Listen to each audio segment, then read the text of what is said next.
ॐ नमो भगवते वासुदेवाय। ॐ नमो भगवते वासुदेवाय। ॐ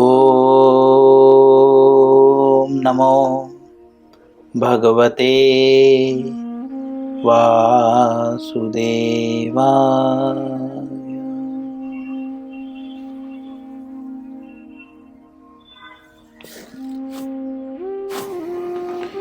श्री कृष्ण लीलामृत पुरुषोत्तम भगवान। पुस्तक का नाम है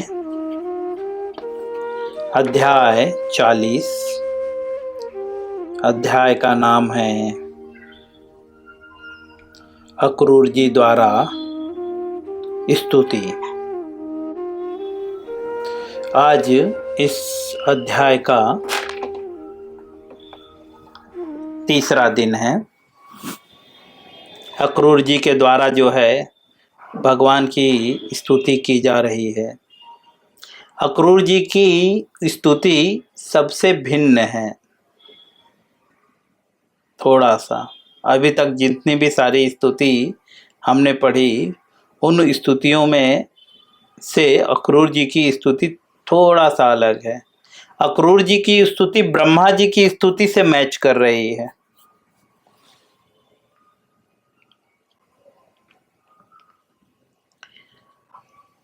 जैसा कि हमने कल अक्रूर जी के द्वारा भगवान की स्तुति में समझा कि देवता और नारायण जो है दोनों एक स्तर पे नहीं हैं।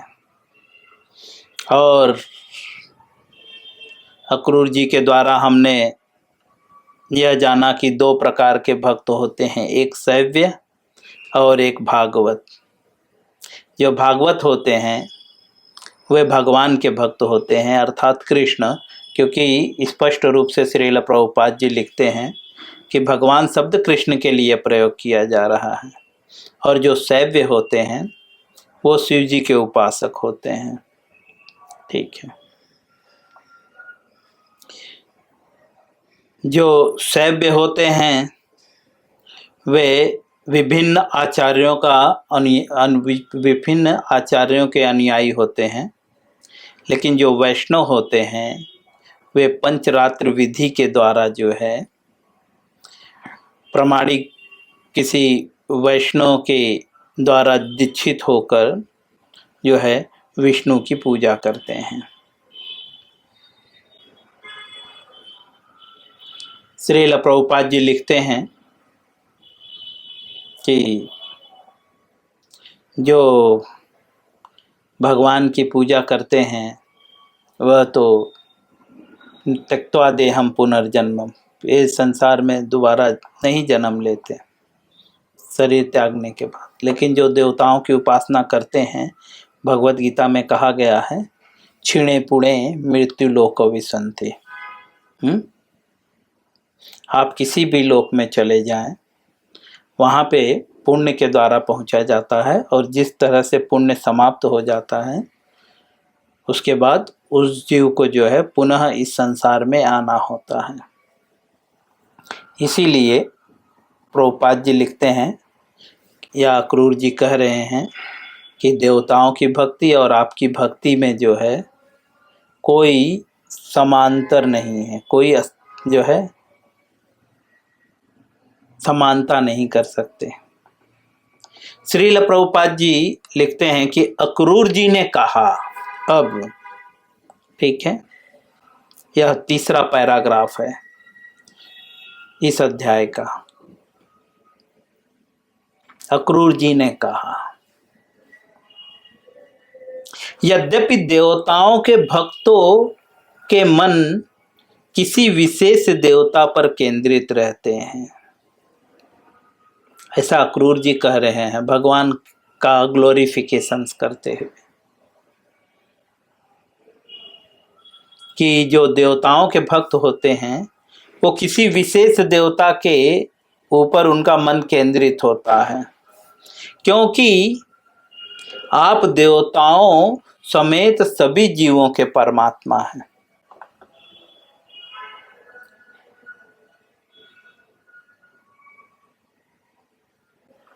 उनकी उपासना भी परोक्ष रूप से आपकी ही उपासना है।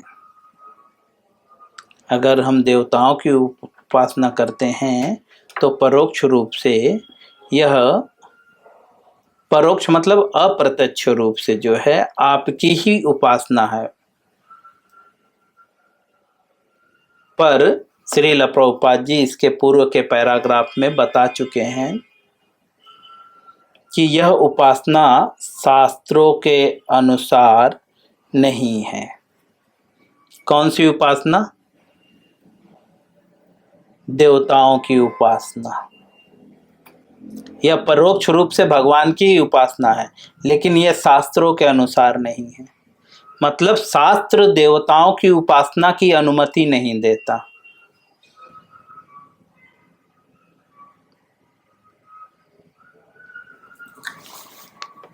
हाँ, देवता भगवान के द्वारा नियुक्त किए गए अधिकारी हैं। जिस प्रकार से हम किसी मंदिर में, या जिस प्रकार से आप मुझसे जुड़े हुए हैं, मैं श्री श्री राधा रास बिहारी के आंगन में श्री श्री राधा रास बिहारी के द्वारा नियुक्त किया गया एक छोटा सा कार्य करता हूँ, सेवक हूँ उनका। तो अगर आपको राधा रास बिहारी के लिए कुछ सेवा देनी है, राजभोग देना है, बाल भोग देना है, या कुछ लक्ष्मी दान देना है, तो मेरे जैसे अन्य और भी भक्त हैं, या मुझे भी आप देंगे, ठीक है, तो मैं उस सेवा को राधा रास बिहारी की सेवा में लगाऊंगा। आप डायरेक्टली नहीं दे सकते। अगर आप सोचेंगे कि मैं हुंडी में डाल दिया, तो भी उसका कोई मेरे ही द्वारा नियुक्त किया गया अधिकारी है जो हुंडी से निकालेगा और फिर राधा रास बिहारी की सेवा में लगाएगा।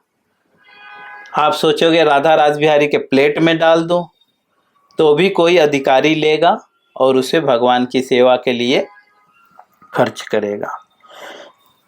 जिस प्रकार से मैं राधा रास बिहारी की सेवा के लिए नियुक्त किया गया हूँ, उसी तरह से देवताओं को भी भगवान ने अपनी सेवा के लिए नियुक्त किया है। हर देवताओं का अलग अलग कर्तव्य है। जैसे मेरा कर्तव्य है भगवान के लिए समाज से कर के रूप में धन लाना। मैं भगवान का जो है, भगवान की दृष्टि शास्त्रों के अनुसार मैं जो है, जैसे गवर्नमेंट ऑफिसर, ऑफिस में एक व्यक्ति होता है ना, जिसको क्या बोलते हैं, टैक्स लेने वाला, है ना, जो समाज से टैक्स लेता है, ठीक है, तो एक क्या बोलते हैं, टैक्स कलेक्टर बोलते हैं। हाँ, टैक्स कलेक्टर। उसी प्रकार से भगवान, क्योंकि गवर्नमेंट हमारी दायित्व संभाल रही है, हमारे लिए रोड बना रही है, हाँ, हमारे लिए साफ सफाई करा रही है, बीएमसी की व्यवस्था, ये सारी चीज़ें हमारे टैक्स से चल रहा है ना। इसीलिए हम टैक्स पे करते हैं, कर एक तरह से कहते हैं, ठीक है। उसी प्रकार से जो है मैं भी भगवान द्वारा नियुक्त किया गया हूँ, और जो भक्त लोग भक्ति कर रहे हैं उनसे टैक्स वसूल करता हूँ, ठीक है। तो बिना मेरे थ्रू आप भगवान की सेवा नहीं कर पाएंगे, किसी न किसी के थ्रू करना ही पड़ेगा। उसी प्रकार से देवता भी हैं, ठीक है। हम इस संसार में जो कुछ कर रहे हैं वो किसी न किसी देवता के थ्रू करना पड़ेगा। जैसे गृह प्रवेश, आप बिना गणेश भगवान की अनुमति के ग्रह में प्रवेश नहीं कर सकते, है ना, क्योंकि भगवान ने उन्हें नियुक्त किया है ना। इसी तरह से भगवान ने अनेक देवताओं को अनेक कार्यों के लिए नियुक्त किया गया है। जैसे वर्षा ऋतु के लिए इंद्र को, वायु के लिए वायुदेव को, जल की आपूर्ति के लिए वरुण देव को, प्रकाश लाइट विभाग, भगवान का लाइट विभाग है, 2 लाइट विभाग हैं, चंद्र और सूर्य, एक का नाइट ड्यूटी है, एक का डे ड्यूटी है। हाँ, सूर्य जी दिन में ड्यूटी करते हैं, चंद्र जी रात में ड्यूटी करते हैं। क्योंकि रात में सोना है इसके लिए डिम लाइट चालू रखते हैं, चंद्रमा जी थोड़ा धीरे से जलते हैं, और दिन में काम करना है इसीलिए फुल लाइट चालू रखते हैं, सूर्य भगवान पूरी तरह से जलते हैं। हाँ, तो ये भगवान द्वारा नियुक्त किए गए अधिकारी हैं। ठीक है। बादलों को रखा है उन्होंने समुद्र से जल उठाकर जो है हर जगह पे स्टॉक करने के लिए, क्योंकि अगले साल बारिश करनी है। तो बादल क्या करते हैं, जगह जगह से स्टॉक उठाते हैं, समुद्र से स्टॉक उठाते हैं, जल का स्टॉक उठाते हैं, और कहाँ ले जाते हैं, जगह जगह पे स्टोर कर देते हैं अगले साल आने वाले बारिश के लिए, है ना। तो ऐसे सब नियुक्त किए गए अधिकारी हैं। ठीक। बट अधिकारियों की पूजा गलत है। अगर आप मेरी पूजा करें तो आप मूर्ख हैं। हाँ, किसी विशेष दिन पे आपने मुझे धन्यवाद बोला, वो ठीक है, अच्छी बात है। जैसे नेता को, या कभी कभी हम महानगर पालिका या जो भी पुलिस अधिकारी हैं जो हमारी सुरक्षा के लिए नियुक्त किए गए हैं गवर्नमेंट के द्वारा, हम कभी कभी उनको जो है कांग्रेचुलेशंस देते हैं, धन्यवाद करते हैं अच्छा कार्य करने पे। लेकिन वोट किसको देते हैं, जो प्रधानमंत्री है ना, सरकार को वोट देते हैं, इनको वोट नहीं देते। बट इनको कभी कभी हम गिफ्ट देते हैं। उसी प्रकार से देवतागण जो हैं, किसी विशेष दिन में उनका तारीफ करना, उनको उपहार देना ठीक है, अच्छी बात है। जैसे अभी नवरात्रि में हम 9 दुर्गा है ना, जो भगवान की जो है शक्ति हैं, भगवान की बहन के रूप में भी वे जानी जाती हैं। जो 9 दुर्गा हैं, आप जानते ही है ना, ये भौतिक जगत को दुर्गा देवी ही कंट्रोल करती हैं, अधिष्ठात्री हैं, दुर्गा देवी मालिक हैं। तो हम 9 दिन क्या करते हैं, दुर्गा जी की पूजा करते हैं, अलग अलग विधि द्वारा दुर्गा जी की पूजा करते हैं। लेकिन पूरे साल नहीं, क्योंकि ये विशेष दिन है, उनका जन्म है ना, उनका प्राकट्य दिवस है, इसीलिए हम जो है नवरात्रि मनाते हैं। ठीक है, खुशी मनाते हैं, नाचते हैं, क्योंकि दुर्गा देवी भगवान की विशिष्ट शक्ति हैं। इसीलिए जो है दुर्गा देवी की पूजा पूरे विश्व में होता है।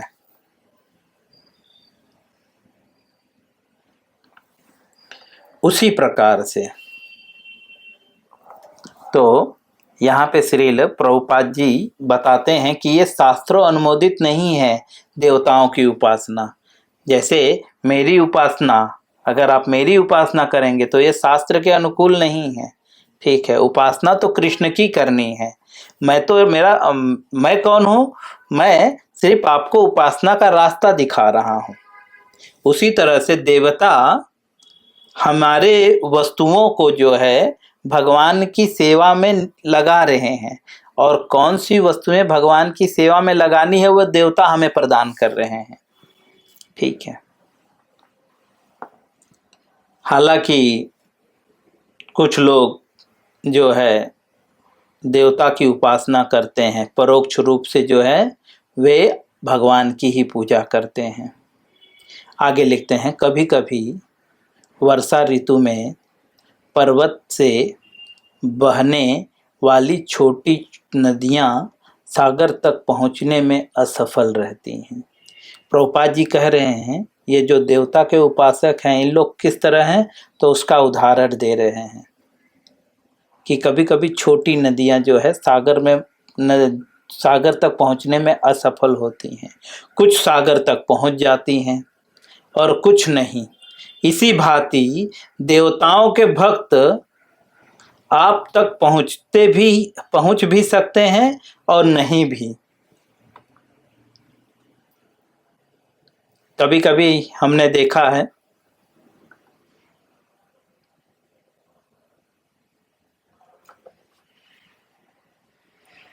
कि जब हम जो है भक्ति में आते हैं तो उससे पहले कभी कभी हम किसी देवता के भक्त रहते हैं, किसी देवी देवता की उपासना करते हैं, और देवता कभी कभी किसी देवी देवता की उपासना करते हुए हम कृष्ण भक्त बन जाते हैं। उदाहरण के रूप में पहले मैं गणपति जी की बहुत पूजा करता था और फिर धीरे धीरे कृष्ण भक्त बन गया।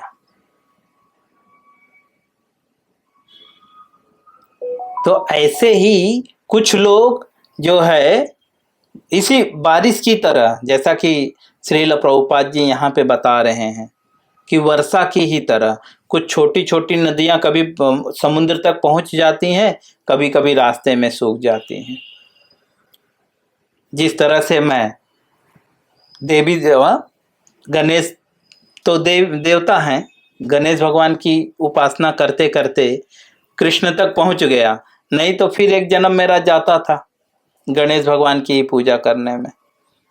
ठीक है, फिर मैं कृष्ण तक नहीं पहुंच पाता था और न पहुंचने के कारण पुनर्जन्मम पुनरपि जननम पुनरपि मरणम पुनरपि जननी जठरे शयनम। बार बार जन्म लेता, बार बार मरता और बार बार जननी के गर्भ में सोता। और जननी का गर्भ कैसा है तो सबको पता है ना, 9 महीने उल्टे लटका कर। हाँ, कोई रह पाएगा क्या इस तरह से एकदम हाथ पैर पूरा बंधा हुआ रहता है। तो प्रभुपाद जी वही एग्जाम्पल देते हैं कि कभी कभी कुछ नदियां जो है समुद्र तक पहुंच जाती हैं और कभी कभी रास्ते में ही रह जाती हैं। उसी प्रकार से कभी कभी कुछ देवताओं के भक्त जो है आप तक पहुंच जाते हैं, जैसे कि मैं कभी देवता का भक्त था, अब भगवान तक पहुंच गया, लेकिन कभी कभी कुछ लोग नहीं पहुंच पाते। इसकी कोई निश्चितता नहीं है, यह कोई निश्चित नहीं है कि सभी पहुंच जाएंगे। ये तो लक था मेरा, मैं पहुंच गया। उसकी असफलता उसकी उपासना की शक्ति पर निर्भर करती है। उसकी जो सफलता है, मैं सफल जो हुआ हूँ, ये किस पे निर्भर किया? मेरी उपासना की शक्ति पर, अर्थात मेरे डेडिकेशन पर। मैं क्या चाहता था उस पर। अगर मैं भौतिक चीजें चाहता रहता तो देवता मुझे उधर से देकर साइड कर देते रहते, लेकिन वो मेरी उपासना की शक्ति पर, शक्ति मतलब बल पर, मैंने अब भगवान जो भी देवी देवता की उपासना की थी उसमें मैंने कितना बल लगा कर किया था, कितना डेडिकेशन से किया था, तब मैं पहुंच गया। और अगर वास्तव में व्यक्ति किसी भी देवी देवता की उपासना बहुत डेडिकेशन से करता है तो अंततः वह कृष्ण के पास आता है। उसे कृष्ण भक्ति करना ही पड़ेगा। उसको समझ में आ जाता है कृष्ण सर्वा सर्वा है। ऐसे ही आप में बहुत सारे लोग होंगे, मैं तो खुद एग्जाम्पल हूँ कि बाद में मुझे इतना अच्छे से समझ में आ गया कि कृष्ण ही सब कुछ है, और यहाँ पे आने के बाद मन शांत हो गया और मैंने गणेश भगवान को बहुत बहुत धन्यवाद दिया। तो कहते हैं यह निश्चित नहीं है कि हर कोई पहुंच सकता है। क्यों निश्चित नहीं है? क्योंकि ये उसकी उपासना की शक्ति पर निर्भर है। अर्थात अगर बहुत डेडिकेट होकर वह किसी देवता की उपासना कर रहा है तो वो देवता उनको कृष्ण तक पहुंचा देंगे, और नहीं तो नहीं पहुंचाएंगे। अब दूसरे शब्दों में श्रील प्रभुपाद जी यहाँ पे समझाना चाह रहे हैं कि जो लोग देवता की उपासना कर रहे हैं और वह कृष्ण तक नहीं आए हैं तो वो एक्चुअली सही से उपासना नहीं कर रहे हैं, ठीक है, सही शक्ति नहीं लगा रहे हैं देवता की भक्ति में। क्योंकि अगर एक्चुअली वो देवता की भक्ति में बल लगाएंगे तो खुद वो कृष्ण के पास आ जाएंगे। क्योंकि अधिकारी क्या करेगा, जैसे आपको राशन कार्ड बनाना है, ठीक है, तो या सपोज चलो ये वो छोड़िए, अगर आपको राधा रासबिहारी को भोग लगाना है, ठीक है, तो आप अगर मेरे पीछे पड़ जाएंगे, नहीं प्रभु जी मुझे इस दिन करना ही करना है, तो मैं किसी न किसी तरह से जुगाड़ कर दूंगा उस दिन का भोग लगाने के लिए, क्योंकि मैं भी डेडिकेशन देखूंगा कि सच में ये करना चाहता है कि नहीं। उसी तरह से जो देवी देवता हैं वो जब देखते हैं कि सच में ये बहुत डेडिकेट है, अच्छा ड्यूटी है, तो वो कृष्ण के पास ले जाते हैं, चलो मैं मेरे किससे मिलाता हूँ, सीनियर से मिलाता हूँ। जैसे आप में कोई बहुत अच्छे से सीरियस भक्ति करेगा तो मैं क्या करूँगा, मेरे गुरु महाराज के पास ले जाऊँगा, चलो दीक्षा लेते हैं अब, है ना, स्वाभाविक ले जाऊँगा, नहीं तो ठीक है करते रहो भक्ति। उसी तरह से देवी देवता जो हैं, जब हम उपासना में बहुत शक्ति लगा देते हैं तब देवता क्या करते हैं, वह हमें कृष्ण के पास ले जाते हैं, ऐसी परिस्थिति क्रिएट करते हैं कि हम कृष्ण के पास आ जाएं। जिस प्रकार से कोई देवी देवता करते हैं, देवी देवता भी ऐसे ही करते हैं। अब श्रील प्रभुपाद जी आगे लिखते हैं, वैदिक सिद्धांत के अनुसार जब कोई उपासना किसी देवता विशेष की पूजा करता है तो कुछ अनुष्ठान व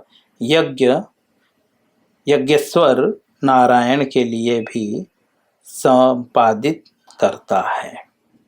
प्रभुपाद जी कहते हैं कि जब कोई वैदिक सिद्धांतों के अनुसार, अपने मनमानी नहीं, क्योंकि आगे बताए हैं ना कि उपासना में शक्ति लगेगी कैसे, तो यहाँ पे क्लियर कर रहे हैं, जब कोई वैदिक सिद्धांतों के अनुसार उपासना करता है तो, जब कोई वैदिक सिद्धांतों के अनुसार जब कोई उपासना किसी देवता विशेष की पूजा करता है, अपने मनमानी नहीं। आजकल तो हम लोग अपने मनमानी करते हैं, जय गणेश जय गणेश जय गणेश देवा, माता तेरी पार्वती पिता महादेवा, कौन से वैदिक शास्त्र में लिखा हुआ है? ये तो हमने अपने हिसाब से बना लिया है, अपने हिसाब से भजन बना लिया है, अपने हिसाब से माला ले लिया और जप करना चालू करे, गणेशाय नमः, श्री गणेशाय नमः। कुछ लोग ये मंत्र का, कुछ लोग शिव शिव शिव शिव शिव शिव, बट ये कहीं लिखा नहीं है, प्रमाणिक मंत्र नहीं है।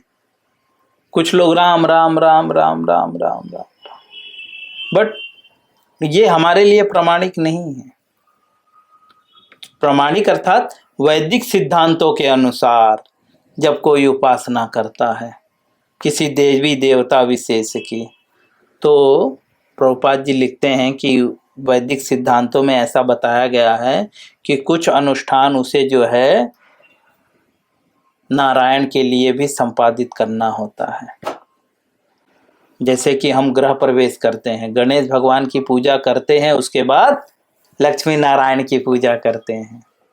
चाहे देवता का भक्त हो तो भी, दुर्गा का भक्त हो तो भी वो लक्ष्मी नारायण का, बोलते ना सत्यनारायण कथा, सुनना ही पड़ता है उसको, है ना। चाहे काली का भक्त हो, दुर्गा का भक्त हो, कोई भी भक्त हो, है ना, सत्यनारायण की पूजा सुनना पड़ता है।